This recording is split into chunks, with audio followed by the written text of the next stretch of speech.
할렐루야. 여기 괜히 온다 그랬어요. 몇 달 전에 얘기 들었는데 그때부터 지금까지 잠이 잘 안 오더라고요. 괜히 했다 이런 생각이 드는데, 또 오늘 성경 말씀을 통해서 하나님이 또 청하였다 그러니 내가 또 하나님의 말씀을 또 거역할 수는 없잖아요. 그래서 이렇게 오게 됐는데 잘 온 것 같습니다. 네. 여러분들 예배 드리는 거 보니까 모두 다 점잖으셔요. 그리고 다 조용하시고, 그래서 뭐 불러 막 이런 건 없는 것 같아요. 여러분 혹시 그런 거 기대하셨어요? 예? 뭐 펄쩍펄쩍 뛰고, 뭐 여기 수건은 없지만 수건으로 땀 닦다가 확 집어 던지면 뒤로 자빠지고, 뭐 이런 거 기대는 아니죠. 오늘 말씀으로 하나님께서 우리에게 주시는 귀한 은혜 속에 우리 모두가 충만해지기를 주님의 이름으로 축복하고, 또 주님의 이름으로 그것을 소원하고 있습니다. 제가 저희 교회 장로님한테 아주 기분 나쁜 말을 들은 적이 있어요. 교회에서 만났는데 저한테 이래요. 목사님, 제가 교회 오는 중에 라디오를 들었는데 정말로 큰 은혜를 받았다는 거예요. 어떤 목사님이 설교를 하시는데 설교 중에 이런 말씀을 하시는데 그 말씀이 이 마음속에 딱 와닿더라는 거예요. 그게 너무 큰 은혜가 됐다는 거예요. 그게 무슨 말인데요? 일단 들어봤어요. 제가 매일 하는 말이에요. 제가 매주 설교할 때마다 하는 말인데 그 말을 나를 통해서는 은혜 받았다고 안 그러고, 차 타고 오면서 라디오로 어떤 얼굴도 모르는 이런 목사님의 말을 들었는데 너무 큰 은혜가 됐다는 거예요. 기분 나쁘겠어요? 좋겠어요? 기분 나쁘죠. 저는 설교할 때마다 그 말을 계속 했던 것 같고 강조했고, 얼마 전에도 말한 것 같은데 제가 하는 말은 안 들어오는 것 같아요. 왜 그래요? 특별한 사람이 와야지 그 사람 말이 내 마음에 와닿습니까? 아닙니다. 여러분 혹시 오늘 새로운 것 기대한 사람 있으면 그 기대를 깨야 돼요.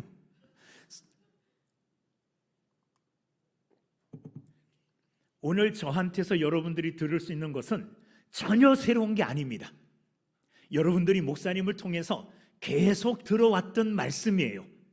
그 말씀을 다시 한번 떠올리고, 저 말씀을 우리 목사님한테도 내가 들었지. 그런데 들은 그 말씀을 내가 잊어버리고 있었구나. 그런데 다시 한번 그 말씀을 듣는데 이제는 잊어버리지 않고 그 말씀을 내 마음에 새겨야 되겠다. 이렇게 결단하고 이렇게 결심하는 시간이 되기를 주님의 이름으로 축원합니다. 새롭다. 새로운 거 없어요.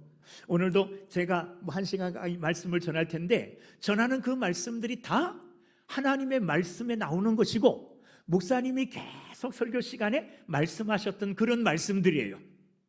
그리고 혹 여러분들이 말씀 들으면서 손뼉을 치면서 새롭다, 은혜롭다, 티내지 마세요.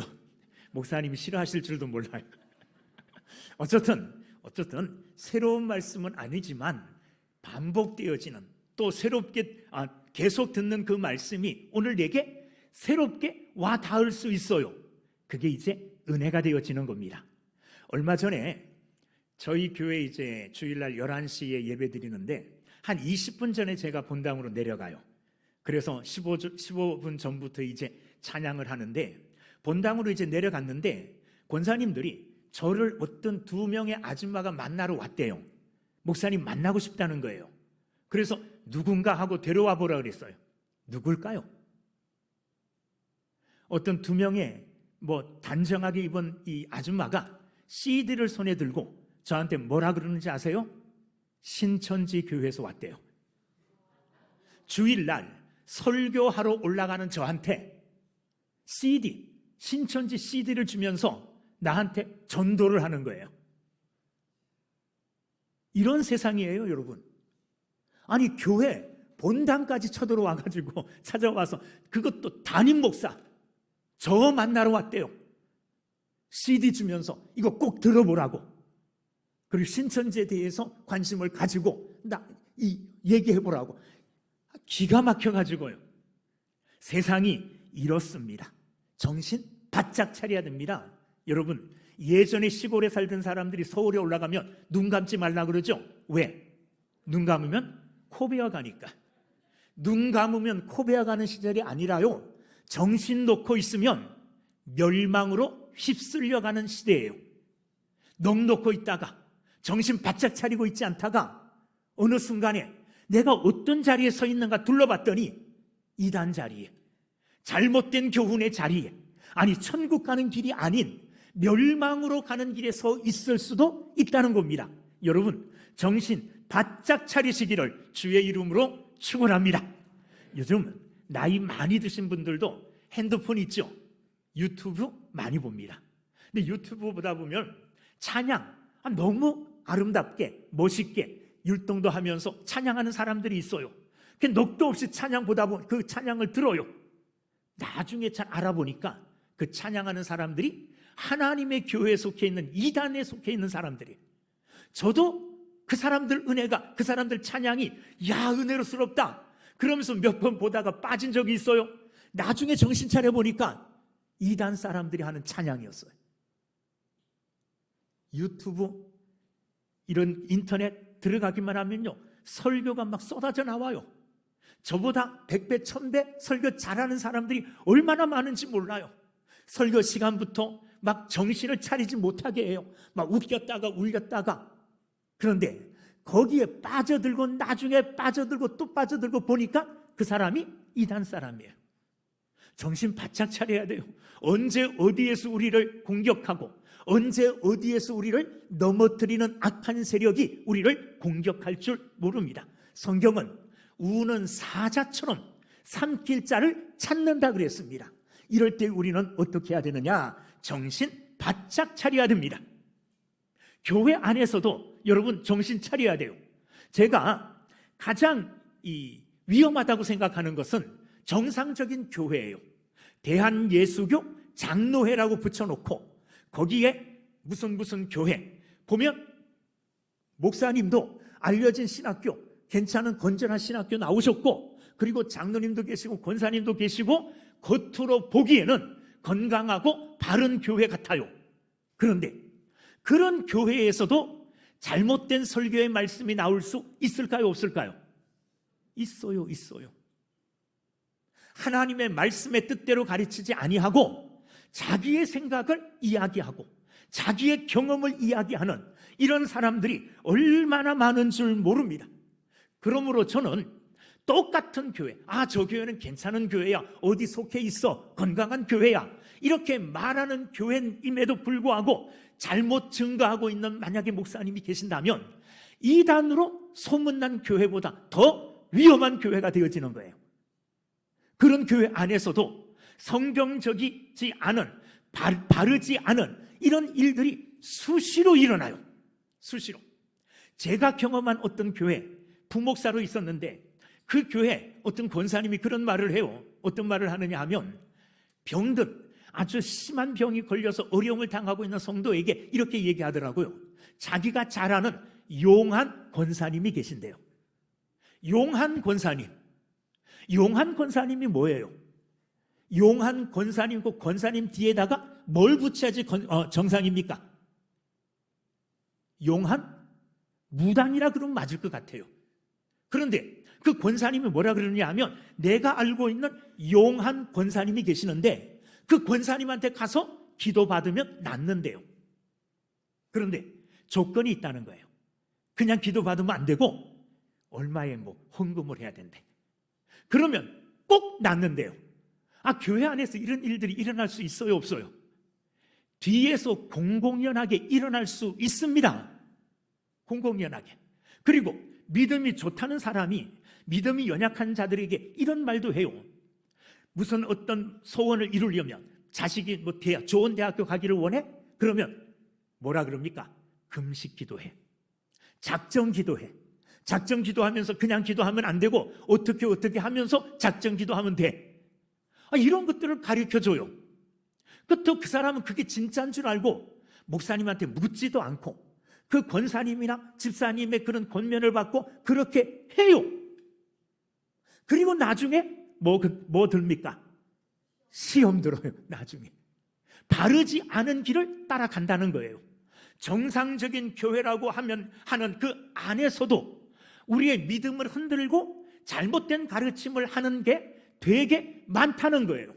그것뿐만 아니라 우리의 믿음을 흔드는 다른 것들도 꽤 많습니다. 많은 사람들의 믿음을 흔드는 것들 중에 첫 번째 되는 게 돈 문제입니다. 돈 문제. 사람들이 돈에는 굉장히 약해요. 그래서 직장 다니다가도 어느 교회, 어느 직장, 좀 더 돈 많이 준대. 그런데 그 직장은 편하기도 하고 돈도 많이 주는데 주일날 나와서 일해야 된대. 가야 됩니까? 안 가야 됩니까? 그게 우리의 믿음을 흔드는 것들 중에 하나 아니에요? 명예를 쫓는 것, 이런 것도 우리의 믿음을 흔드는 것들 중에 하나가 될 수 있습니다. 친구 잘못 사귀면 그 친구가 우리의 믿음을 흔들 수도 있습니다. 제가 아는 집사님 중에 주일을 잘 못 지키는 집사님이 있어요. 왜 그러느냐 그랬더니 자기는 주일마다 등산 가야 된대요. 등산 안 가면 몸이 찌푸둥해서 견딜 수가 없다는 거예요. 그래서 등산 가는 것 때문에 주일을 못 지킨다는 거예요. 어떤 집사님은 주일날 나와서, 남자 집사님인데 예배를 잘 드려요. 목사님 말씀에 집중해서 예배를 드리는 것 같이 보여요. 앉아서 집중하는 것처럼 눈은 뜨고 있으니까. 그런데 그 집사님은 눈으로는 목사님을 쳐다보고 있지만은 마음은 어디가 있느냐 하면 골프장 가 있어요. 그래서 이 집사님이 너무 고민이 돼가지고 목사님한테 가서 이런 이야기를 했어요. 목사님, 내가 주일날 교회 가서 예배를 드리면 몸은 교회에 있지만 마음은 골프장 가 있습니다. 목사님, 몸이 중요합니까? 마음이 중요합니까? 목사님이 마음이 중요하죠. 그랬더니 됐습니다, 목사님. 그리고 다음 주부터 골프장 갔어요. 몸은 골프장 가 있지만 마음은 어디 가 있어요? 교회 가 있다는 거예요. 몸은 골프장 가 있지만 마음은 어디 가 있어요? 교회 가 있으니까 그게 더 낫지 않느냐? 목사님한테 내가 물어봤더니 마음이 더 중요하대. 그 마음 따라 갔다는 거예요. 골프가 그의 믿음을, 그의 마음을 흔들고 있습니다. 성경에 오늘 우리가 본문 읽었습니까? 히브리서 13장 9절 말씀 같이 읽어보겠습니다. 시작. 여러 가지, 다시 히브리서 13장 9절 말씀이 오늘 본문입니다. 9절 다 같이 읽어보겠습니다. 시작. 다른 교훈에 끌리지 말라. 마음은 은혜로서 굳게 함이 아름답고 음식으로서 할 것이 아니니 음식으로 말미암아 행하는 자는 유익을 얻지 못하였느니라. 마음을 은혜로 굳게 하라는 겁니다. 마음을 은혜로 굳게 하라는 거예요. 여러분, 마음이 어디 있습니까? 마음이 뭡니까? 성경이 말씀하는 마음은요, 우리의 전 인격이 모이는 어떤 장소예요. 생각이 마음에서부터 나와요. 그리고 감정을 마음이 움직여요. 어떤 일을 결단할 때도 마음이 그것을 결단하게 해요. 우리의 믿음의 결단, 이 믿음이 자리 잡고 있는 것도 마음이에요. 그러니까 마음을 한마디로 말하면 나의 전 인격이 모여 있는 곳, 나의 전 인격을 가리켜 나의 마음이라고 표현을 해요. 그러니까 생각, 감정, 의지, 그리고 내 신앙이 자리 잡고 있는 것, 이 모두를 합해서 마음이라고 표현할 수 있어요. 그러니까 마음 자체를, 마음이라고 이야기할 때는 그 마음 자체는 바로 나라고 이야기할 수 있어. 나 자체. 그러니까 마음을 어떻게 하라 그랬습니까? 굳건하게 하라 그랬죠. 나를 굳건하게 하라는 말이에요. 내 생각과 내 감정과 내 의지와 내 믿음을 굳건하게 지키라는 겁니다. 그런데 그 마음을 지켜주는 게 뭐라는 겁니까? 오늘 말씀을 보니까 마음을 지켜주는 게 오늘 말씀에 나오는 마음을 지켜주는 걸 두 가지로 이야기하고 있어요. 두 개가 우리의 마음을 지킬 수 있는데, 하나는 유익을 주지 못하는 것이고 또 하나는 유익을 준대요. 또 하나는 좋은 것이래요. 자, 뭐냐? 첫째는 음식이라는 거예요. 어떤 사람들은 음식의 규례를 지키고 그 의식을 지킴으로 말미암아 내가 음식에 관한 이런 규례를 지키니 이 규례를 지키는 것이 나의 마음을 붙들어준다. 나를 굳건하게 해준다. 이렇게 믿고 음식 규례를 지킨다는 말이에요. 자, 그런데 고린도전서에 보면 사도 바울은 그런 말씀을 해요. 고린도전서 8장 8절에 고린도전서 8장 8절은 우상에게 제사드렸던 그 음식에 관한 문제를 다루고 있는데, 어떤 사람은 믿음이 좋아가지고 우상은 아무것도 아니다, 우상에게 드렸다 그래서 그 음식이 뭐 상하느냐, 우상이 침을 뱉느냐, 아무것도 일어나지 않는다, 그러니까 우상에게 제사를 드렸던 음식이라도 먹어도 아무렇지도 않다, 믿음이 강한 척, 그래서 그 음식을 아무 거리낌 없이 먹어요. 어떤 사람은 믿음이 좀 약해서 우상에게서 나온 음식을 먹으면 나도 더럽혀지는 것 아닌가, 그래서 우상의 음식을 먹지 않아요. 우상의 음식을 먹지 않는 사람들은 믿음이 약하고, 우상의 음식을 떳떳하게 막 먹는 사람들은 자랑하면서 내 믿음은 우상은 아무것도 아니라는 믿음으로 우상 음식 먹어도 돼, 이렇게 당당하게 먹어요. 근데 사도 바울은 뭐라고 이야기하느냐, 고린도전서 8장 8절 말씀에 음식은 우리를 하나님 앞에 내세우지 못한다. 음식 먹고 안 먹고 이것으로 말미암아 내가 하나님 앞에 바르게 쓰고 하나님 앞에 유익을 드리는 그런 일이 있을 수 없다는 거예요. 여러분, 오늘날 우리가 뭐 음식을 가려 먹는다고 해서 그 음식을 깨끗하고 내가 생각하기에 거룩한 음식만 먹는다고 해서 우리가 하나님 앞에 온전하게 바르게 섰다고 말할 수 있습니까? 그렇게 말할 수 있는 것은 없지요. 사실 그리스도인들에게 가장 문제가 되는 것은 술, 담배죠. 이거 잘못하면 고민이 될 수도 있는데, 예수 믿는 사람 술 먹어도 됩니까, 안 됩니까? 술 안 먹어야 돼요, 먹어야 돼요?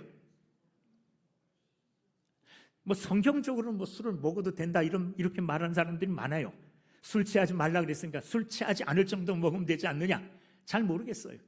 그러나 우리나라에 기독교가 전래될 때부터 그리스도인들은 술 먹지 않는 것이 그리스도인의 하나의 뭡니까? 하나의 상징적으로 나타났어요. 상징적으로 그냥 정해진 거예요. 그래서 예수 믿는 사람들이 술 먹으면 사람들이 예수 믿는 게 술 먹어? 이렇게 비난하죠. 어떤 사람은 술 같은 건 아무것도 아니야, 술은 먹지만 내 믿음은 흔들리지 않고 내 믿음은 변함없어, 이렇게 하면서 술을 자꾸 먹어요. 그러다가 장로님인데도 목사님한테 들킬 때도 있고, 안수 집사님인데도 목사님한테 들킬 때도 있고, 제가 몇 번 봤다는 거예요. 제가 본 장로님, 제가 본 이 안수 집사님, 뭐 지금 있는 교회라 그러면은 들킬 수도 있죠. 뭐 예전에 있는 교회였어요. 어쨌든 그런 분들은 몇 번 봤다는 거예요. 근데 그것이 그의 믿음을 결정하지는 않아요. 술 안 먹는다고 해서 술 먹는 사람보다 내가 안 먹기 때문에 술 먹는 저 사람보다 내 믿음이 좋아, 이렇게 자신 있게 누가 말할 수 있습니까? 사실 말할 수 없어요. 술 먹는 문제는 내가 해결하지 못했지만은 삶에서 말씀대로 바르게 사는 사람이 있을 수 있습니까, 없습니까? 있죠. 있을 수 있잖아요. 그렇다고 해서 지금 제가 술 먹으라는 거 아니에요. 술 먹으면 안 돼요. 술 마시는 것 아닙니다. 이것은 그리스도인으로 기본적으로 지켜야 될 거예요. 기본적으로. 우리 집안에서 제가 믿음이 세 번째예요. 집사람이 있고 아들이 있고 딸이 있는데 집사람이 제일 좋은 것 같아요, 믿음이. 그리고 그 다음에 아들이 제일 좋아요. 그 다음에 이 아들은 지금 37인데 작년에 결혼했는데 평생 술 입에 한 번도 안 댔어요. 담배도 한 번도 안 피고. 나보다 걔는 더 깨끗해요. 그러니까 내가 먹은 것 같고 피운 것 같죠. 저도 그거 아니에요. 그런데도 걔 마음은 저보다 훨씬 깨끗하고 훨씬 순전하게 예수를 믿어요. 저보다 믿음이 좋아요. 세 번째는 저예요. 네 번째는 딸내미. 얘는 나보다 못해. 내가 우리 집에서 세 번째 믿음이 좋아요. 그런데 믿음 좋다고 뭐 술 먹고 안 먹고 이것 때문에 믿음이 좋은 게 아니라는 거예요. 술은 안 먹는 게 유익되고 다른 사람들에게도 덕이 돼요. 그런데 술 안 먹는 건 내세워가지고 너는 술 먹지? 너보다 내가 믿음 좋아, 이렇게 할 수 없다는 거예요. 음식이 내 믿음을 바로 세우지 못한다는 말입니다. 자, 그리고 두 번째 우리의 믿음을 든든하게 세워주는 게 있는데 오늘 9절 말씀 두 번째는 뭡니까? 마음은 뭐로? 은혜로서 굳게 함이 아름답고 두 번째 우리의 마음을 굳게 할 수 있는 게 뭐냐 하면 은혜라는 겁니다. 은혜로 우리는 우리의 마음을 어떻게 해야 되느냐? 굳건하게 세우는 자가 돼야 됩니다. 이게 무슨 말이냐 하면 어떤 시험, 어떤 유혹이 닥쳐왔어요. 이 유혹을 뭐로 이기느냐? 은혜로 이긴다는 말이에요. 은혜로 유혹을 뿌리치고 믿음 가운데 든든하게 쓴다는 거예요. 이런 은혜가 여러분들을 세워주는 삶을 사는 여러분 모두가 되기를 주님의 이름으로 축원합니다. 악한 사단은 우리의 환경을 파괴하기 전에 우리의 마음부터 파괴하고 부수려고 애를 써요. 우리의 마음부터. 그래서 마음을 지키지 못하도록 여러 가지로 우리의 마음에 유혹거리들을 집어넣어 준다는 말이에요. 나쁜 생각들을 집어넣어 주고, 나쁜 감정들을 집어넣어 주고, 나쁘게 올바르게 행하지 못하도록 우리의 의지들을 구속해요. 때로는 우리가 믿음으로 결단도 못하도록 우리의 마음에 여러 가지 흔들림을 줘요. 제가 목회하면서 여러 번 겪는 일이 있어요. 어떤 일을 겪느냐 하면, 제가 1년 목회를 계획하면서 올 한 해는 이렇게 해야 되겠다 하고 계획을 세워요. 그러면 그 계획대로 내가 힘써서 밀고 나가야 되잖아요. 그 계획과 거꾸로 되는 일이 생겨요. 올해 저희 교회 표어가 평안하여 든든히 서가는 교회 표어예요. 평안하여 든든히 서가는 교회. 연초부터 평안하지 않아요. 제 마음이 막 무너지고 아프고 밥맛도 없고 잠도 못 자게 하는 이런 근심거리가 교회에 생겨났어요. 무엇인가 하나님의 뜻대로 하고 말씀대로 하고 바르게 열심히 뭔가 하려 그러면 뭐가 생깁니까? 유혹이 생겨요. 어려움이 찾아와요. 문제가 생겨요. 그게 내가 열심히 올 한 해는 이렇게 해야 되겠다. 교회를 편안하게 하고 이 평안한 가운데 교회가 든든해지고 그런 가운데 교회가 부흥하기를 바라는 이런 꿈과 이런 기도 제목, 이런 열정을 가지고 행하려고 했는데 반대되는 일이 일어나더라는 거예요. 이게 올 한 해냐? 아니에요. 그 전에도 여러 번 이런 일들이 일어났어요. 총동원 전도주의를 정해서 총동원 전도해야 되겠다, 이런 결심을 하고 이제 그런 계획을 준비하면 거기에 신경 못 쓸게 다른 큰 일들이 생겨나는 경우가 너무너무나 많아요. 악한 사단은요, 우리가 하나님의 뜻대로 무엇인가를 행하지 못하도록 항상 우리를 뭐합니까? 흔들어 제껴요. 그 흔들림에, 사탄이 흔드는 그 흔들림에 흔들리지 않고 굳게 서기 위해서는 뭘 받아야 돼요? 은혜 받아야 됩니다. 은혜가 흔드는 그 사탄의 흔들림 속에 우리의 믿음을 굳건하게 해줄 줄로 믿습니다. 잠언 4장 23절에 보면 모든 지킬 만한 것 중에 더욱 내 마음을 지키라. 생명의 근원이 이에서 남이니라. 뭘 지키라 그랬어요? 마음을 지키라. 마음을 굳건하게 가져라. 왜? 생명의 근원이 마음에서부터 난다는 거예요. 그러므로 마음을 지키는 이것보다 더 중요한 일이 없습니다. 여러분, 마음을 지키심으로 그 마음이 든든하게 굳건하게 세워짐으로 악한 사단의 흔들림에 이리 갔다 저리 갔다, 마치 소나기에 잡고 공기 노릇하듯이 던졌다 받았다 던졌다 받았다 하는 이런 사탄의 놀림에 놀아나지 않는 믿음의 굳건한 사람들이 다 되기를 주님의 이름으로 축원합니다. 자, 그러면 은혜로 굳건해진다 그랬잖아요. 그렇죠? 은혜로. 그러면 은혜를 받아야 되죠. 은혜를 앞으로 받아야 됩니까? 받은 은혜가 있습니까? 저는 오늘 그것을 이야기하려고 그래요. 뭘 이야기하려고 그러느냐? 물론 은혜를 앞으로 계속 받아야 됩니다. 은혜는 한 번 받는 게 아니라 계속적으로 지속적으로 받아야 돼요. 그런데 더 중요한 건 뭐냐? 우리는 이미 받은 은혜가 많다는 거예요. 받은 은혜가 너무너무나 많고 받은 은혜가 너무너무 크다는 거예요. 그것을 잊어버리고 있어요.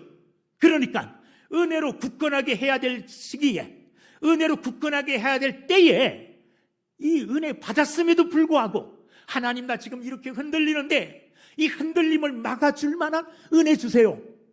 늦었어요. 이미 그것을 이겨낼 수 있는 은혜를 저와 여러분들은 받았습니다. 그것을 오늘 우리가 깨닫고 그것을 우리가 오늘 기억한다면 이미 받은 은혜 기억하는 것만으로도 부족해요. 우리가 잘 아는 찬양, 은혜로운 찬양, 손경민 목사님이 작사한 찬양이 있죠. 은혜라는 찬양 아십니까? 우리 교회도 자주 부르고 저도 자주 불러요. 내가 누려왔던 모든 것들이, 내가 지나왔던 모든 시간이, 내가 걸어왔던 모든 순간이 당연한 것 아니라 뭐요? 은혜였어. 다 은혜잖아요. 은혜로 살아왔고 이미 은혜 받고 은혜 가운데 살고 있어요. 또 계속 읽어보면 아침 해가 뜨고 저녁엔 노을, 봄의 꽃향기와 가을의 열매, 변하는 계절의 모든 순간이 당연한 것 아니요? 뭐라고요? 은혜였소. 모든 것이 은혜, 은혜, 은혜. 한없는 은혜. 내 삶에 당연한 것 하나도 없다. 내 삶에 당연한 것 하나도 없었던 것을 모든 것이 은혜, 은혜였소. 내가 이 땅에 태어나 사는 것, 어린 아이 시절과 지금까지 숨을 쉬며 살며 꿈을 꾸는 삶, 이것 또한 하나님의 은혜요. 내가 하나님의 자녀로 살며 오늘 찬양하고 예배하는 삶, 복음을 전할 수 있는 축복, 이 모든 것이 당연한 것 아니고 뭐였습니까? 하나님의 은혜였습니다. 만약에 내가 하나님의 은혜로 산다는 것을 모르고 지금까지 살아왔다면 제가 금방 증명시켜 드릴 수 있어요. 은혜라는 거 증명시켜 드릴까요? 어떻게? 여러분 코하고 입 한번 막아보세요. 코하고 입 꽉 막아보세요. 1분도 못 견디죠. 코를 막기 전에는 내가 숨 쉬는 것 당연한 건 줄 알았어요. 그런데 코를 막고 1분 정도 숨을 삼아봤더니 견딜 수 없어요. 몇 분 있으면 죽어요. 1분도 안 돼서 우리는 이 숨 쉬는 게 이게 당연한 게 아니구나, 이게 하나님의 은혜였구나, 이것을 우리는 뭐 할 수 있느냐 하면 알 수가 있다는 겁니다. 하나님의 은혜예요. 가장 먼저 우리가 알아야 될 것은요, 이미 내가 받은 하나님의 은혜를 깨닫는 거예요. 그때부터 그 은혜는 역사하기 시작하는 줄 믿습니다. 저는 제 아들, 딸 얄미울 때가 있어요. 뭐 다른 사람 얘기는 못하겠고 아들, 딸 요놈들이 진짜 얄미울 때가 있어요. 언제 얄미울 때인 줄 알아요? 어렸을 때 제가 지들 똥기저귀 갈아준 것을 잊어버렸어요. 지네들 저녁에 잘 때 잠도 안 자고 젖병 물리면서 제가 재워주는 거, 이거 알고 있지를 않더라고요. 다 까먹었어요. 다 까먹었어요. 제 자식들이 아플 때 내가 밤잠도 안 자면서요, 수건으로 얼굴 이렇게 땀시켜주고 이렇게 돌봐줬던 것, 이것들 하나도 기억 못하고 있어요. 그러니까 지멋대로 살지. 내가 이렇게 하라 그래도 말 안 들어요. 저렇게 하라 그래도 말 안 들어요. 왜 말 안 들을까요? 내가 지네들한테 베풀어준 은혜를 다 잊어버렸기 때문에 그래. 여러분, 하나님이 우리에게 베풀어 주신 은혜를 내가 잊어버리지 않고 기억하게 된다면 우리는 함부로 할 수가 없어요. 그 은혜에 합당한 삶을 살아갈 수밖에 없습니다. 어떤 청년이 전쟁터에 나가서요, 화살을 맞았어요. 그래서 그 맞은 상처에 고름이 잡히고 막 낫지를 않아요. 그런데 이렇게 이 군사들을 이렇게 순찰하던 장군이 그 모습을 보고 그 군사의 상처를 입으로 빨아줬어요. 고름을 빨아줬다고요. 이 군사는 감동 먹었어요. 그런데 이 군사의 이야기를 들은 그 어머니는 울었어요. 왜 울었을까요? 어머니는 이렇게 생각한 거예요. 장군이 내 아들에게 상처의 고름을 입으로 빨아주는 은혜를 베풀었으니 내 아들은 이제 이 장군을 위하여 죽겠구나. 이 장군이 적군을 향하여 돌격! 그래도 이 아들은 목숨 아끼지 않고 돌격하겠구나. 왜? 장군이 베풀어 주신 그 한없는 은혜가 있잖아요. 이거 기억한다면 장군이 무슨 명령을 내려도 그는 뛰어갈 거예요. 그러므로 우리 또한 하나님의 은혜를 잊지 않고 기억한다면 어떤 상황 가운데서도 그 은혜만 기억하면 흔들리지 않게 되는 거예요. 그 은혜만 기억하면 우리는 굳건하게 서게 되어지는 겁니다. 제가 신성교회 아마 2번 왔을 거예요. 2번 와서 설교를 했기 때문에 그때 와서 무슨 얘기했나 기억이 안 나요. 그래서 혹시 또 오늘 그 얘기 또 할 줄도 몰라. 뭐 그러면 이렇게 생각하시면 돼요. 목사님들은 한 말 또 하는구나. 저는 맨날 한 말 또 해요. 예? 설교 시간에 하나님의 말씀을 중심으로 해서 계속 뭐 사랑하라, 용서하라, 뭐 이런 얘기 하잖아요. 영희 얘기예요. 영희라고 하는 여학생이 하나 있었는데 이 아이는 어머니가 너무 부끄러운 거예요. 왜 부끄러운가 하면 어머니의 얼굴은 화상으로 흉터가 막 져서 보기가 싫은 거예요. 그래서 이 영희는 엄마를 누구에게 우리 엄마예요 소개해 본 적이 없어요. 학교에서 부모님 모시고 뭐 발표 같은 거 한다. 그래도 부모님 절대로 모시지 않았어요. 왜냐하면 혼자 자기를 그렇게 노상 장사하면서 키우는 어머니지만은 어머니가 창피하고 부끄러웠어요. 왜? 얼굴이 그렇게 흉측하기 때문에. 어머니가 어느 날 이 영희가 다니는 학교에서 무슨 발표를 한다는 말을 듣고 혹시 자기 초청하지 않겠는가 기대를 했는데 아니, 초청 안 해요. 아무 말 없어요. 그러자 엄마가 이 자기 딸을 불렀어요. 그리고 딸에게 하는 말이 영희야, 엄마의 이 상처가 창피하지? 부끄럽지? 영희가 아무 소리 안 해요. 근데 이 상처를 왜 당했는지 아니? 어느 날 집안에서 너하고 나하고 잠을 자고 있었는데 갑자기 불이야 하면서 우리 집에 불이 났어. 나도 모르게 반사적으로 그냥 집을 뛰쳐나왔는데 나와서 보니까 불길 속에 있는 네가 기억이 났어. 그래서 다시 불길 속으로 뛰어들었단다. 그리고 잠자고 있는 너를 안고 그냥 필사적으로 불 속을 뛰쳐나왔어. 그리고 정신을 잃었어. 나중에 정신을 차리고 보니까 이렇게 되었단다. 내 얼굴에 이 상처는 너를 불 속에서 건져내기 위해서, 살리기 위해서 했던 그때의 상처야. 이렇게 영희에게 이야기했어요. 여러분, 이 딸이 그 얘기를 듣고 눈물을 펑펑 흘리면서 그 상처가 나를 살리기 위한 상처임을 알고는 이제는 엄마가 부끄럽지 않아요. 저 상처 때문에 내가 살았구나. 저 상처는 나의 자랑이구나. 이게 너무너무나 기뻐가지고 엄마 잘못했어요. 요 며칠 후에 학교에서 이런 발표가 있는데 엄마 꼭 오세요. 엄마를 초청했어요. 영희도 나가서 발표를 잘했어요. 그리고 들어가지 않고 엄마를 소개했습니다. 여러분, 저희 엄마가 저기 계십니다. 예전까지는 제가 엄마를 자랑스럽게 여기지 못했고 누구에게도 엄마를 소개하지 못했습니다. 왜? 어머니의 얼굴이 저렇게 보기 흉측하기 때문에 그랬어요. 그런데 어머니의 말을 듣고 저 상처는 불길 속에서 나를 건져내기 위해서, 나를 살려주시기 위한 상처임을 내가 알고 그때부터 저 상처는 나의 자랑이 되었습니다. 할렐루야. 그 상처가 왜 있었는지 그 이유를 알게 되자, 어머니의 희생적인 사랑을 알게 되자 영희는 이제 이 어머니가 부끄럽지 않은 거예요. 누가 놀려도 창피하지 않아요. 도리어 놀리는 그를 향하여 그런 소리 하지 마. 저 어머니의 상처는 내 생명과 바꾼 상처야. 이렇게 자랑스럽게 떳떳하게 어머니를 변호하고 그 일로 인하여 더욱더 어머니를 사랑하게 되었다는 말이에요.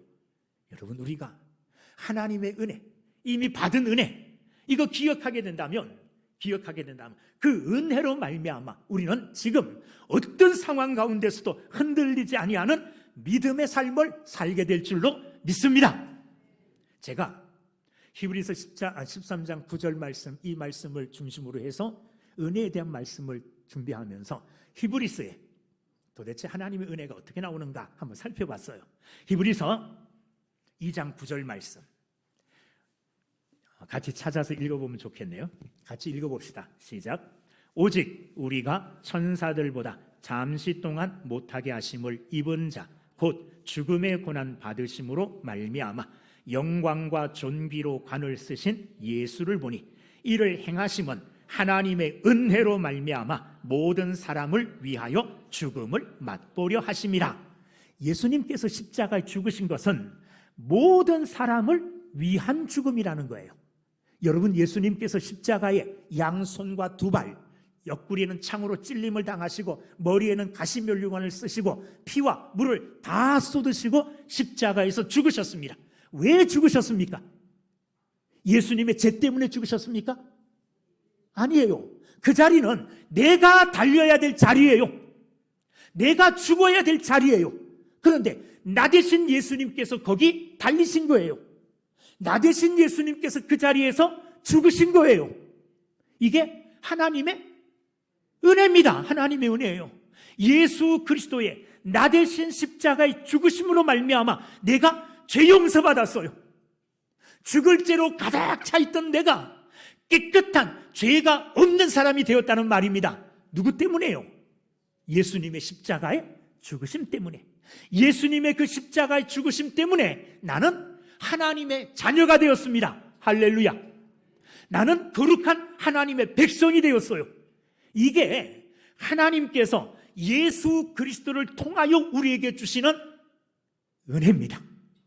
은혜는 그냥 거저 주어지는 것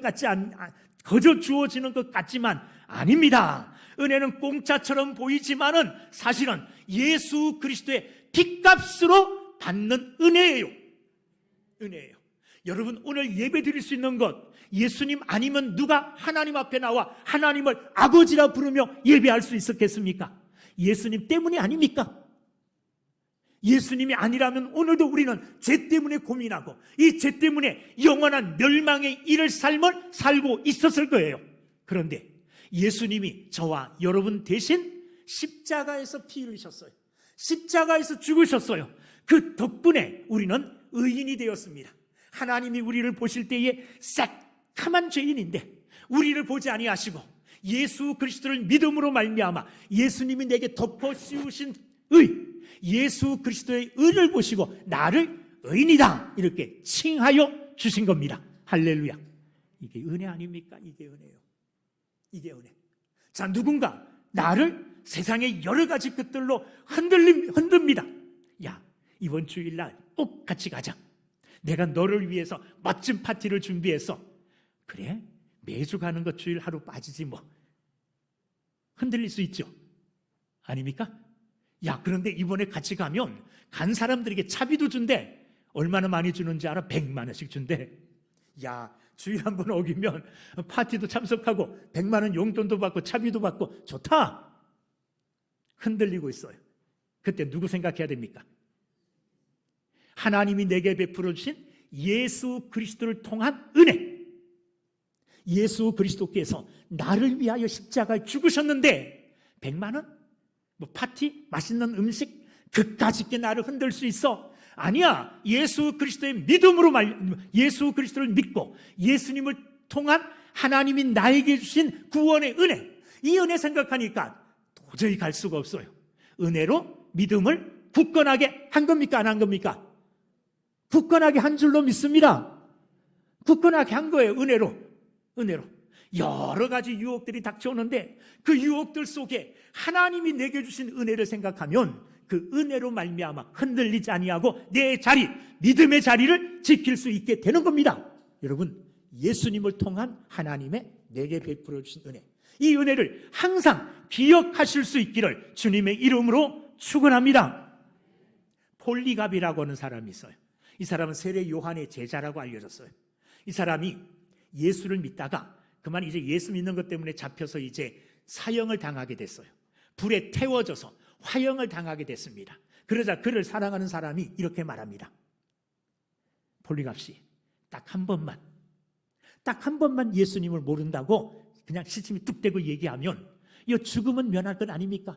죽음의 순간을 면한 후에 다시 예수 잘 믿으면 되지 않아요? 유혹이죠. 달콤한 유혹입니까? 아닙니까? 달콤한 유혹이죠. 그런데 이 폴리갑이 뭐라 그런지 아세요? 여보게, 예수님은 86년 동안 나를 한 번도 버리지 않으셨어. 예수님은 86년 동안 나와 함께 하셨고 나를 배반하신 적이 한 번도 없어.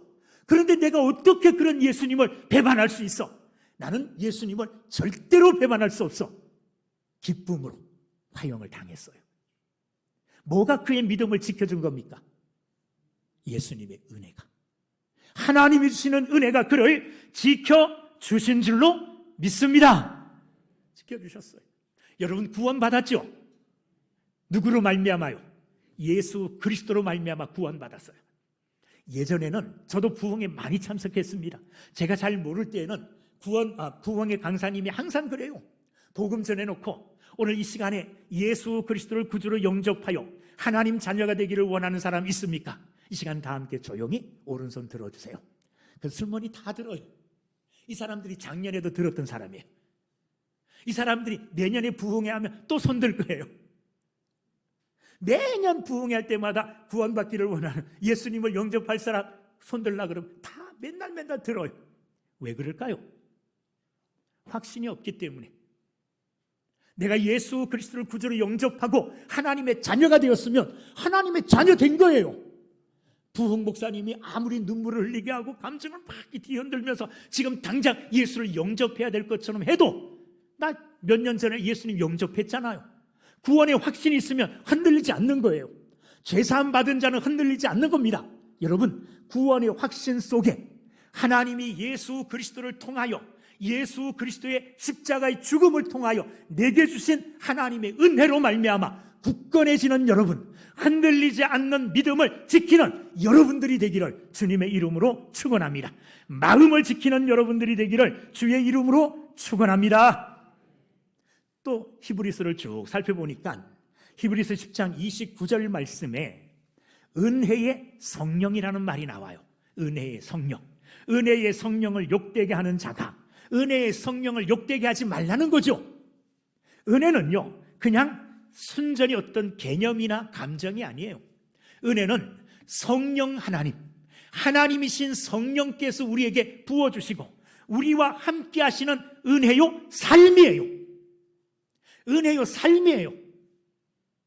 은혜는요, 나와 함께하는 성령과의 동행이에요. 그래서 내 안에 은혜의 성령님이 계시는 거예요. 우리가 예수 그리스도를 영접하면 영접하는 것으로 예수님은 저 멀리 떠나시는 게 아니라, 영접함과 동시에 예수님은 예수님의 영인 성령을 우리에게 부어주셔요. 성령은 우리 심령 가운데서 한 번도 우리를 떠나지 않으셔요. 한 번도.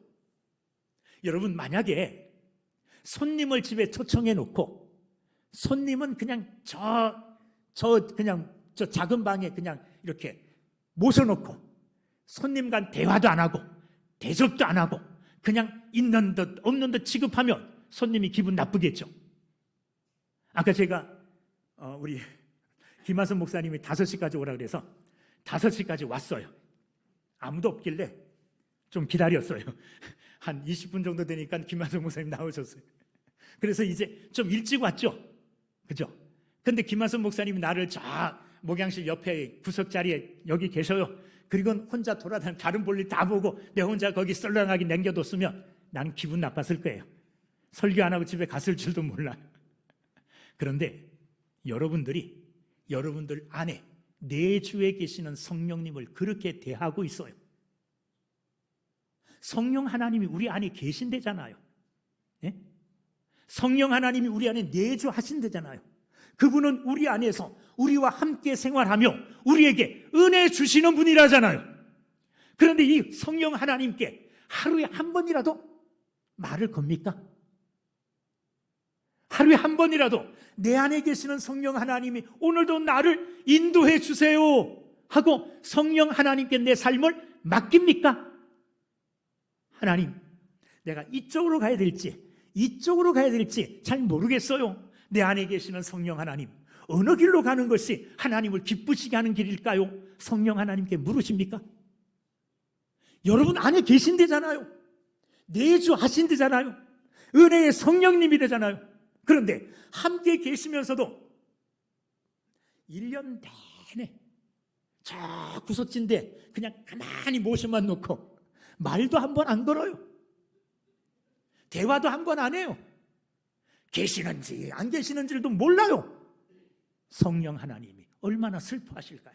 여러분, 은혜의 성령이신 하나님, 성령 하나님과 친밀해지시는 여러분들이 되기를 주님의 이름으로 축원합니다. 배우자보다, 자식, 자녀, 부모보다 더 가까이 계시는 분이 성령 하나님이에요. 내 안에 계신다잖아요. 내 안에. 그러니 얼마나 가까워요. 은혜 주시는 이 성령 하나님으로 말미암아 항상 은혜의 삶을 사는 성령 하나님의 인도하심과 성령 하나님의 섭리하심을 따라 은혜로 여러분들 마음을 지킬 수 있기를 주님의 이름으로 축원합니다. 또 쭉 읽다 보면 히브리서 12장 28절 말씀에 그러므로 우리가 흔들리지 않는 나라를 받았은즉 은혜를 받자. 우리가 흔들리지 않는 나라를 받았대요. 세상은 흔들립니다. 경제도 흔들리고 우리 가정의 경제도 흔들릴 때가 있고 우리 건강도 흔들릴 때가 있어요. 저도 건강한 줄 알았더니 건강하지 않더라고요. 여기저기 아파요. 옛날 같지 않더라고요. 젊을 때 같지 않아요. 건강도 흔들립니다. 자녀들도 흔들릴 수 있습니다. 인간관계도 흔들립니다. 여러 가지 세상에 있는 것들은 흔들릴 수밖에 없어요. 그런데 하나님이 우리에게 주신 흔들리지 않는 나라가 있대요. 흔들리지 않는 나라. 그 나라가 어떤 나라입니까? 하나님 나라입니다. 하나님은 하나님 나라를 저와 여러분들에게 은혜로 선물로 주셨어요. 여러분들은 하나님 나라의 시민이에요. 하나님 나라는 여러분들의 것이에요. 여러분들의 것이에요. 하나님 나라가 나의 것이라는 것을 알고 내가 하나님 나라를 은혜로 받았음을 잊어버리지 않고 기억하는 사람은 하나님 나라로 말미암아 어떤 상황 가운데서도 흔들리지 않습니다. 마태복음 13장 44절에 보면 천국은 마치 밭에 감추인 보화와 같으니 사람이 이를 발견한 후 숨겨두고 기뻐하며 돌아가서 자기의 소유를 다 팔아 그 밭을 샀느니라. 이렇게 말씀했어요. 천국은 마치 뭐와 같다 그랬습니까? 밭에 감추어 있는 보화와 같대요. 어떤 사람이 부잣집에서 모섬 노릇하고 있었습니다. 그날 아침에 주인이 얘야, 오늘은 저 뒷산에 있는 버려진 이 밭이 있는데 오랫동안 버려놨기 때문에 그 밭을 좀 일궈야 되겠다. 아침부터 가서 그 밭을 좀 돌멩이 골라내고 흙으로 이렇게 부드럽게 꽃갱이 질도 하고 그렇게 해서 밭을 좀 잘 부드럽게 만들어 놔라. 모슴이 그 말을 듣고 뒷산으로 올라갑니다. 혼자 이제 터벅터벅 올라가서는 밭을 일구기 시작해요. 돌을 집어서 다 갖다 버리고 이제 조금씩 졸리기 시작하죠. 주무셔요. 손 들고 주무셔요. 누가 주는지 보게 알아야 되잖아요. 몰래 졸면 안 돼요. 전 젊었을 때에 식당 가서 기도할 때 이렇게 기도했거든요. 식당 가서 이렇게 기도할 자신이 없어서 이렇게 몰래 주시면 되는데 손 들고 주시면 돼요. 자, 농담이고요.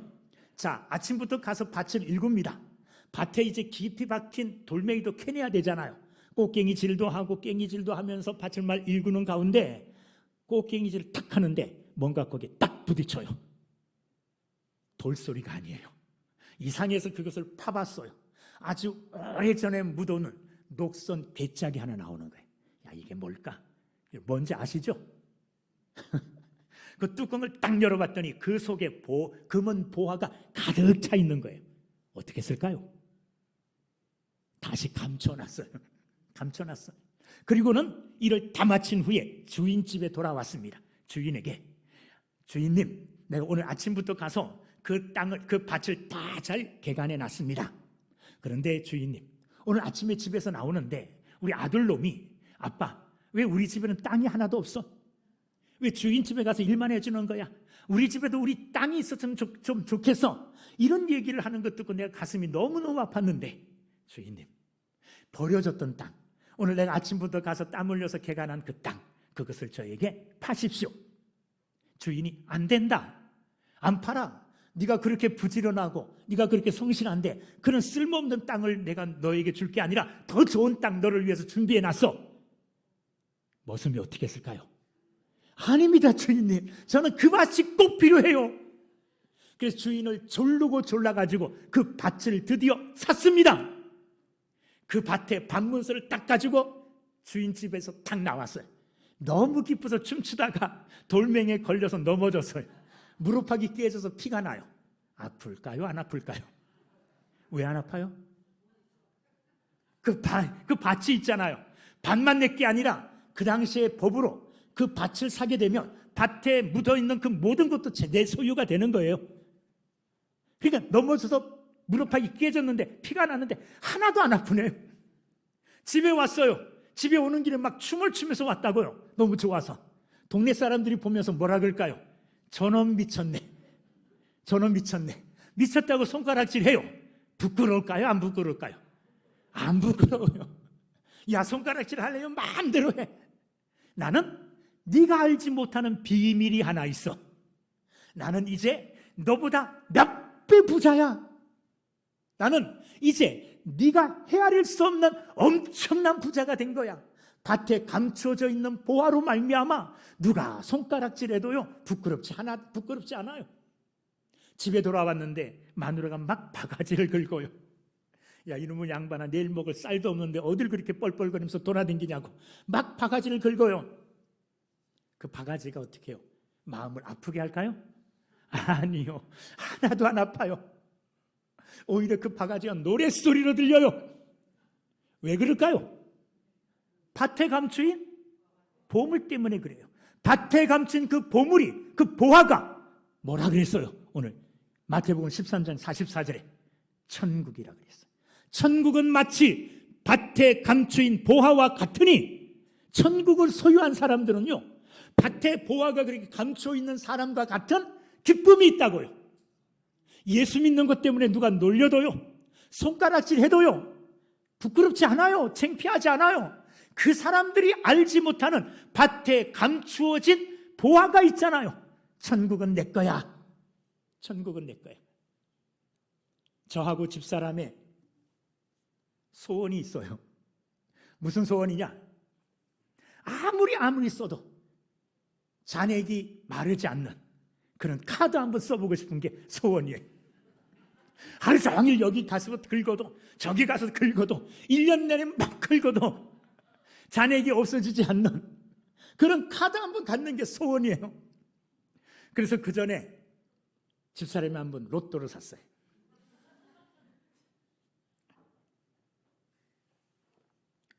그런 꿈을 꾸고, 그런데 저한테 뭐라 그러는지 아세요? 로또 1등해도 나한테 안 알려주겠대요. 자기만 알고 있겠대요. 자기만 아는 기쁨이에요. 아, 진짜 그런 기쁨을 갖고 있었으면 좋겠어요. 1등 해가지고 나한테 안 가르쳐주고 있다면 진짜 좋겠어요. 천국이요, 그런 곳입니다. 이런 천국을 내가 은혜로 받았어요. 흔들리지 아니하는 이 천국을 은혜로 소유한 자입니다. 세상에 그 뭐가 우리를 흔들겠어요? 그 어떤 것들로 흔들어도 흔들리지 않아요. 흔드는 그것보다 천국이 100배, 1000배, 10,000배 더 무거워요. 10,000배 더 가치가 있어요. 그러니까 흔들리지 않는 겁니다. 여러분, 천국의 은혜로 말미암아 흔들리지 아니하는 천국을 소유한 이 천국의 은혜로 말미암아 세상의 그 어떤 것들이 여러분들을 흔들어도 흔들리지 않는 마음을 굳건하게 하시기를 주의 이름으로 축원합니다. 히브리서를 읽어보니까 은혜에 대해서 더 중요한 게 하나 나와요. 저는 이것 1시간 하려고 그랬는데 그냥 묶어서 간단하게 하려고 그럽니다. 히브리서 4장 16절 읽어보겠어요.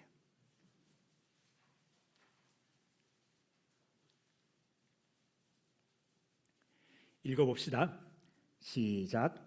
그러므로 우리는 긍휼하심을 받고 때를 따라 돕는 은혜를 얻기 위하여 담대히 나아갈 것이니라. 그렇게 말씀하고 계십니다. 은혜의 보좌 앞에 담대하게 나갈 것이니라. 은혜의 보좌가 우리에게 있대요. 은혜의 보좌. 이 은혜의 보좌가 어디냐? 이것을 잘 알기 위해서는 구약적인 좀 개념이 있어야 돼요. 구약의 성소, 성막, 이것은 하나님께서 왜 성소로 성막을 지으라 그랬느냐? 하나님께서 거기 임재하심으로 하나님의 백성들과 뭐하게 하기 위해서요? 교제하기 위해서, 하나님의 백성들과 만나기 위해서 성막을 지으라 그러신 거예요. 그런데 성막을 보면 성막은 두 부분으로 나뉘어집니다. 안쪽을 지성소라 그래요. 바깥쪽을 성소라 그럽니다. 그런데 성소와 지성소는 이 천막으로 가려져 있어요. 이 막으로 가려져 있어요. 그래서 성막 안에는 사람이, 성소에는 제사장이 수시로 들어갈 수 있지만 지성소 안에는 법궤가 있어요. 하나님의 임재를 상징해요. 그 법궤의 뚜껑, 천사 이렇게 있는 것처럼 되어 있는 그 법궤 뚜껑을 속죄소라 그래요. 거기가 바로 지성소, 거기가 바로 하나님이 계시는 은혜의 보좌 자리예요. 그 자리는 아무나 못 들어갑니다. 대제사장만 1년에 한 번씩밖에 못 들어가요. 대제사장도 1년에 한 번씩 백성들의 죄를 사하기 위하여 짐승의 피를 가지고 그곳에 들어갔다가 하나님이 보시기에 야, 너 거룩하지 않다, 지성소에 들어오기에 마땅하지 않다, 그러면 지성소에 들어갔다가 하나님이 징계하심으로 그 안에서 죽어요. 대제사장도 지성소에 1년에 한 번 들어갈 때 어떻게 들어가느냐? 방울을 몸에 달고 들어가요. 그리고 발목에 끈을 메고 들어가요. 왜요? 들어가서 이렇게 뭐 하다가 잘못돼서 하나님이 징계하셔서 그 안에 죽잖아요. 누가 그 대제사장을 들어가서 끌어내 올 수가 없어요. 그러니까 밖에서 줄로 끄집어내는 거예요. 딸랑딸랑 방울 소리가 들리면 아직 안 죽었구나. 딸랑딸랑 하다가 방울 소리가 그쳐요. 한참 들어도 방울 소리가 안 나면 하나님의 징계를 받아 죽었구나. 밖에서 끄집어내는 거예요. 그만큼 거룩한 곳이에요. 그 지성소, 은혜의 보좌, 속죄소, 거기는 하나님의 임재를 나타내는 거룩한 곳이에요. 아무나 못 들어가요. 자, 그런데 그 지성소와 성소를 구분하고 있는 이 막을 누가요? 이 막을, 성막을 예수님이 십자가에 죽으실 때에 예수님의 육체로 그것이 끊어졌어요. 찢어졌어요. 예수님이 십자가에 죽으실 때에 여러 가지 표징이 나타났습니다. 그 여러 가지 표징 중에 하나가 멀리 떨어져 있던 이 성전에 있는 이 지성소와 성소를 가로막고 있던 이 화막이 위로부터 쫙 찢어지는 이런 일이 일어났어요. 아무도 손 안 댔어요.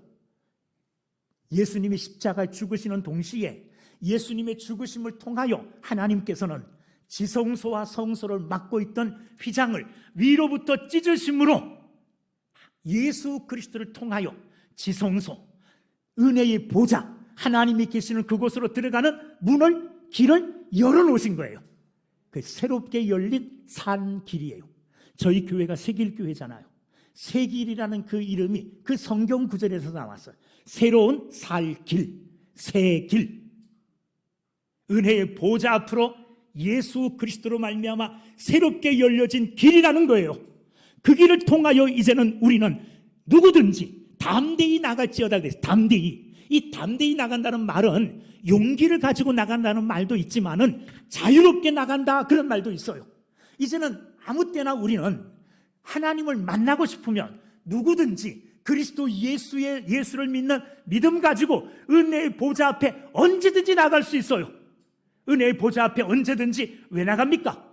아까 읽었던 히브리서 4장 16절, 우리는 긍휼하심을 받고 때를 따라 돕는 은혜를 얻기 위하여 은혜의 보좌 앞에 왜 나가요? 때를 따라 돕는 은혜. 우리가 우리의 때를 따라 필요한 은혜들이 있잖아요. 그죠? 몸이 약할 때에는 건강의 은혜가 필요하죠. 사업이 잘 안 될 때에는 하나님이 사업에 복을 주시기를 원하죠. 필요한 은혜가 있잖아요. 내 때에, 지금 나의 때에 필요한 그 은혜, 이 은혜를 받기 위하여 우리는 은혜의 보좌 앞에 담대하게 예수 그리스도를 믿는 믿음으로 자유롭게 언제든지 나갈 수 있어요. 이게 하나님이 우리에게 베풀어 주신 놀라운 은혜입니다. 이것은 예수를 믿는 자만이 누릴 수 있는 은혜예요. 예수님께서 자기 살을 찢으시고 자기 피를 흘리셔서 은혜의 보좌로 나가는 길을 딱 만들어 놓으셨는데 아무도 그 길을 걸어가지 않는다. 하나님이 얼마나 마음 아프시겠어요. 예수님의 죽으심을 통하여 길을 닦아놨는데, 그리고 그를 믿는 누구든지 믿음으로 말미암아 그 길로 나아가 하나님의 보좌 앞에 나아가 간구함으로, 기도함으로, 구함으로 때를 따라 하나님이 주시는 은혜를 얻을 수 있는데, 안 나간다면 안 나가는 우리만 손해죠. 안 나가는 우리만. 보물창고로 나가는 길을 만들어놨어요. 뚫어놨어요. 길 만드는데 우리나라는 도사잖아요. 길 잘 만들죠. 어떨 때는 섬까지도 이 다리로 연결하잖아요. 섬까지 그냥 자유롭게 다니라고 이 다리를 놔가지고 이제 다닐 수 있게 놨는데 아무도 그 길을 이용 안 한다. 만들어놓은 수고가 헛된 거잖아요. 하나님께서 예수 그리스도, 하나밖에 없는 예수 그리스도 아들의 십자가의 피 흘림, 십자가의 죽음을 통하여 이 은혜가 막 쌓여있는 은혜의 보급, 은혜의 창고, 보물 창고, 그 창고로 들어가는 문을 만들어 놨는데, 길을 열어 놨는데, 여러분 가고 계셔요? 안 가고 계셔요? 은혜가 필요할 때마다 그 길을 나가세요. 그 길로 걸어가셔서 은혜의 보좌 앞에 엎드세요. 그리고 오늘 나에게 필요한 은혜, 때를 따라 내게 지금 필요한 그 은혜를 간구하시기 바랍니다. 하나님이 구하는 자에게 주신다고 말씀해 주셨어요. 오늘 우리는 그와 같은 은혜의 보화가 가득 차 있는 그 은혜의 창고로 들어갈 수 있는 길을 예수 그리스도로 말미암아 선물 받았어요. 은혜의 보좌 앞에 자유롭게 믿음을 가지고 담대하게 나갈 수 있어요. 나가서 뭐 해야 됩니까? 오늘 내게 필요한 것. 저는 그 몇 달 동안 이 부흥회를 준비한 몇 달 동안 그 은혜의 보좌 앞에 믿음으로 나가 하나님 앞에 간구했어요. 신성교회 가서 말씀 좀 잘 전하게 해주세요. 실수하지 않게 해주세요. 계속 은혜 보좌 앞에 나가 내게 필요한 은혜. 지금 부흥회를 앞둔 내게 뭐가 가장 필요하겠어요? 말씀의 은혜가 필요하잖아요. 말씀의 은혜가. 그리고 여러분들이 이 말씀을 통해서 은혜 받는 것 얼마나 중요합니까? 오늘 말씀 듣고 은혜 받았다. 뭐가 은혜 받은 걸까요? 오늘 내가 목사님 말씀 들으니까 막 가슴이 뜨거워지더라. 그것도 은혜죠. 내가 오늘 목사님 말씀 들었더니 막 답답하던 가슴이 확 열려지면서 시원해지더라. 그것도 은혜죠. 저는 그런 은혜보다 오늘 말씀 듣고 여러분들 삶 속에 여러분들의 마음을 흔들려고 하는 것이 찾아왔을 때 목사님이 그때 내게 전해주신 은혜, 내가 이미 받은 은혜가 너무 크고 좋은 은혜가 이런 은혜들이 있었구나. 그리스도 예수의 십자가의 대신 죽으심의 은혜를 통해서 내가 구원받았지, 죄사함 받았지, 하나님의 자녀 되었지, 천국 백성 되었지, 이 은혜를 받았지. 이 은혜 생각하면 내가 이 마음을 흔드는 이거로부터 내 마음을 지켜야지. 이렇게 되는 게 오늘 말씀 들은 자가 은혜를 받은 거예요.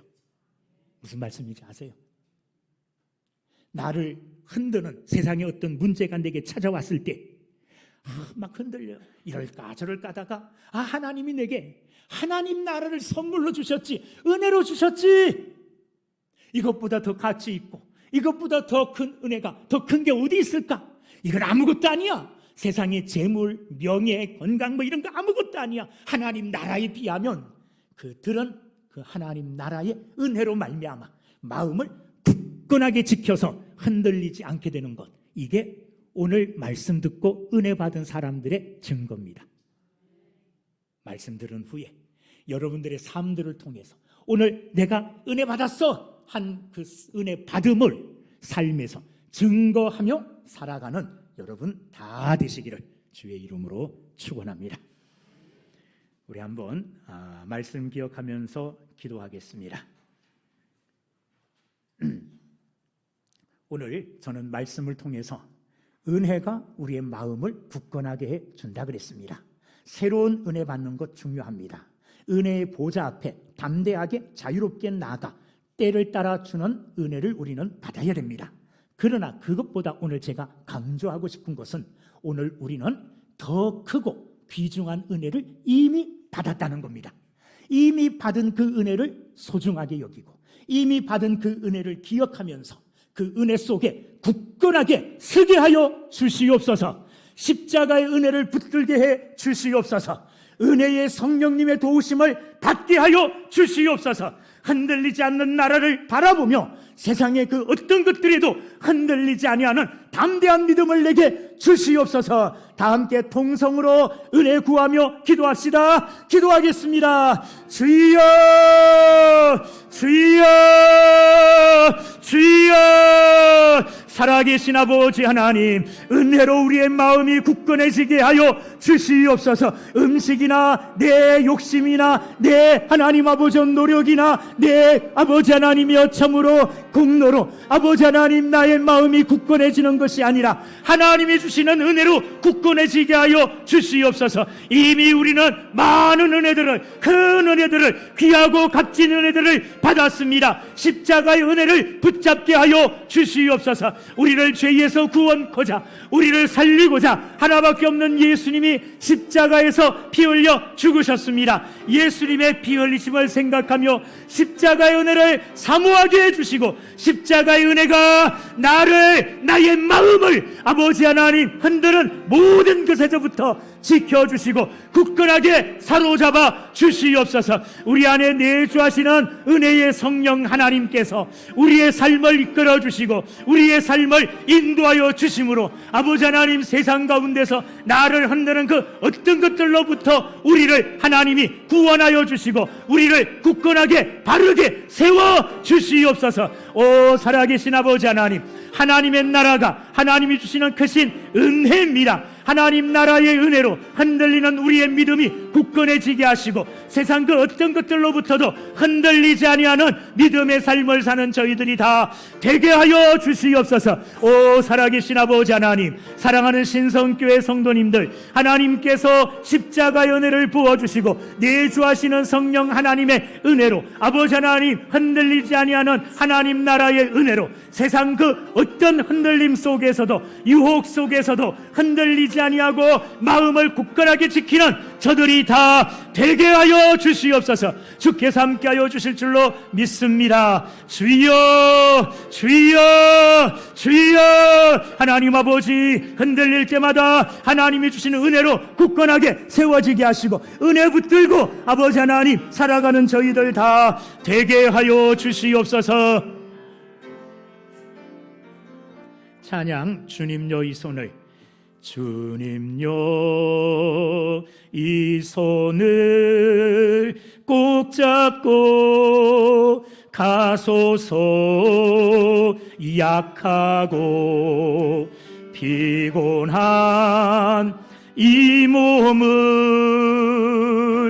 폭풍 후 흑암 속 해치사 빛으로 손잡고 날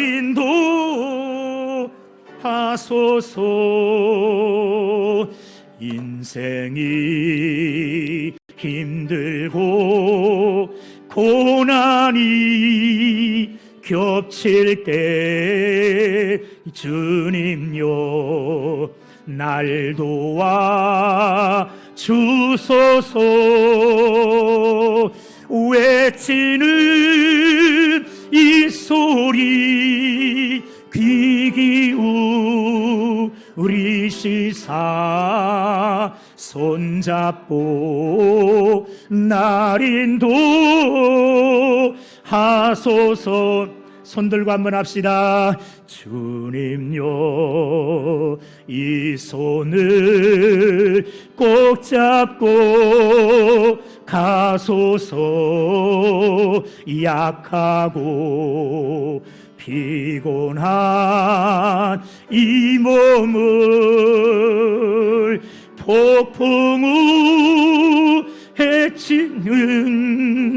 해치사 빛으로 손잡고 날 인도하소서.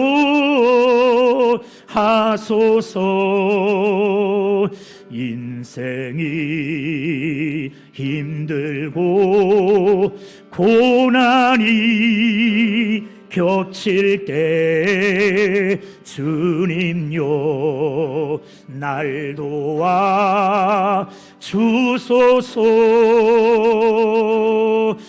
외치는 이 소리 귀 기울이시사 지시사 손잡고 날 인도하소서. 아멘. 은혜의 보좌 앞에 때를 따라 돕는 은혜를 구하기 위하여 이 시간 담대하게 하나님 앞에 믿음으로 나아갈 수 있기를 바랍니다. 은혜의 보좌 앞에 나가 때를 따라 돕는 은혜를 구하시기 바랍니다. 지금 우리는 은혜의 보좌 앞에 나왔습니다. 예수 그리스도께서 열어주신 새 길을 통하여 하나님의 보좌 앞에 나왔습니다. 은혜의 보좌 앞에 나왔습니다. 은혜의 보좌 앞에서 하나님이 우리에게 은혜 주실 줄로 믿습니다. 때를 따라 돕는 은혜를 구합시다. 각자 기도의 제목을 가지고 하나님의 은혜의 보좌 앞에 나아가 구하시기 바랍니다. 가정을 위해서 기도하시기 바랍니다. 자녀들을 위해서 구하시기 바랍니다. 교회를 위해서 기도하시고 목사님 그리고 직분자들을 위해서 구하시기 바랍니다. 육신의 병든 자들을 위해서 구하시기 바랍니다. 나라와 민족을 위해서 구하시기 바랍니다. 이 시간 은혜의 보좌 앞에 때를 따라 돕는 많은 은혜, 여러분이 지금 당장 필요한 여러분의 은혜를 마음껏 부르짖어 구하시기 바랍니다. 하나님은 구하라고 말씀하셨습니다. 구하라고 말씀하시면서 주시겠다고 응답하시겠다고 약속하셨습니다. 이 약속 믿고 함께 부르짖어 은혜의 보좌 앞에 여러분들에게 때를 따라 돕는 은혜가 필요합니다. 그 은혜를 다 같이 함께 구하실 수 있기를 바랍니다. 기도합시다. 주여 주여 주여. 살아계신 아버지 하나님, 이 시간 예수 그리스도로 말미암아 활짝 열려진 은혜의 보좌 앞에 나아갔습니다. 믿음으로 나왔습니다. 주여 때를 따라 돕는 은혜를 구하게 해 주시옵소서. 지금 내게 필요한 은혜가 무엇입니까? 건강이 필요합니까? 건강의 은혜를 주시옵소서. 하나님 아버지, 강건함의 은혜가 필요합니까? 믿음의 은혜를 주시옵소서. 하나님, 이 시간 가정과 사랑하는 자녀들과 사랑하는 친지들을 위해서 기도할 때 하나님, 저들에게 필요한 대로 때를 따라 돕는 은혜를 베풀어 주시옵소서. 사업에 문제가 있습니까? 사업을 위하여 구할 때에 하나님이여 사업의 문제가 해결되게 하여 주시옵소서. 사람들과의 관계에 문제가 있습니까? 은혜 주시는 하나님, 때를 따라 돕는 은혜를 주시는 하나님 앞에 마음껏 구함으로 사람들과의 관계가 회복되어지는 역사가 일어나게 하여 주시옵소서. 나라와 민족을 걱정하며 염려하는 마음으로 기도합니까? 주여 우리의 기도에 응답하여 주시옵소서. 복음을 위하여 기도합니다. 하나님 아버지, 복음의 역사가 일어날 수 있도록 하나님 은혜를 베풀어 주시고 하나님께서 은혜를 내려 주시옵소서. 오늘 기도하는 각자에게 하나님께서 각자에게 필요한 때를 따라 돕는 은혜를 하나님께서 마음껏 부어 주시옵소서. 넘치도록 부어 주시옵소서. 하늘의 문을 열어 주시옵소서. 하늘의 신령한 것과 땅의 기름진 것들로 하나님, 저들이 간구하는 것들마다 하나님이 친히 응답하여 주시옵소서. 함께하여 주심을 감사합니다. 영광 받아 주시옵소서.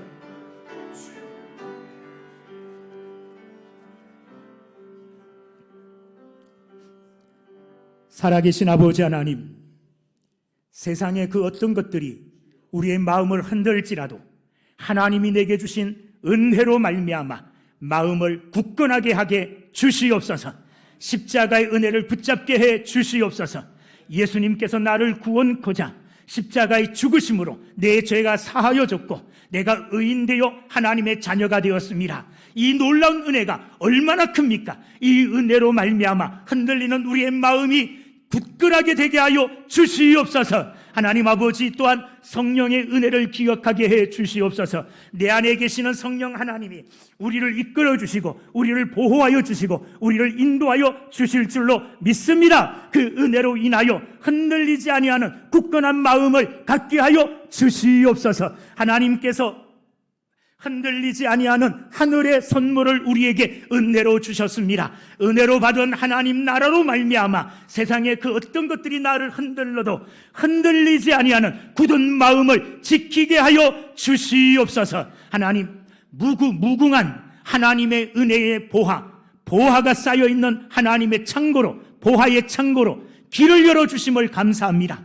그 은혜의 길을 따라 나아가 때를 따라 돕는 하나님의 은혜를 구하여 다 응답받게 하여 주시옵소서. 그리하여 내 삶의 부족한 것들로 인하여 흔들리지 않게 하여 주시옵소서. 은혜의 보좌 앞에 자유롭게 담대하게 나가 때를 따라 돕는 은혜를 구하고 그 때를 따라 돕는 은혜로 말미암아 굳건해지는 저희들이 다 되게 해 주시옵소서. 감사 영광 하나님께 올리며 예수님의 이름으로 기도하옵나이다. 아멘. 이제는 우리 주 예수 그리스도의 은혜와 하나님 아버지의 크고 극진하신 사랑하심과 성령님의 감동, 감화, 위로, 축복하심이 세상에 있는 것들로가 아니라 나에게서 나온 것들로가 아니라 하나님께로부터 나온 은혜로 말미암아 굳건한 마음을 가지고 살아가기로 다짐하며 결심하는 사랑하는 모든 성도들 머리 위에, 저들이 행하고 있는 모든 일들 위에, 그리고 신성교회 위에 이제로부터 영원토록 함께 있을지어다. 아멘.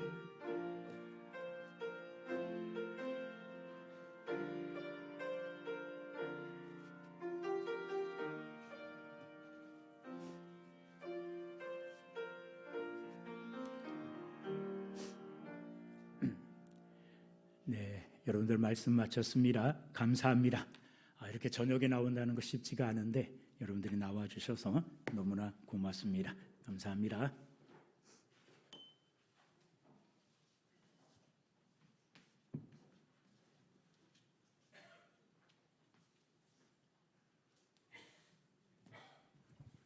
예, 우리 이제 첫째 날 우리 봉예를 마쳤습니다. 차량을 이용하실 분들은 남으셔서 아마 이야기하시면 차를 가지고 가실 수 있을 겁니다. 우리 내일 부흥회 이틀째 날도 7시 30분에 시작하여서 또 진행되니까 여러분들 기도하시면서 준비해 주시고 또 참여해 주시길 바랍니다. 예, 이상 마쳤습니다. 가실 분들은 가시고 또 남아서 기도하실 분들은 조용히 기도하시면 되겠습니다.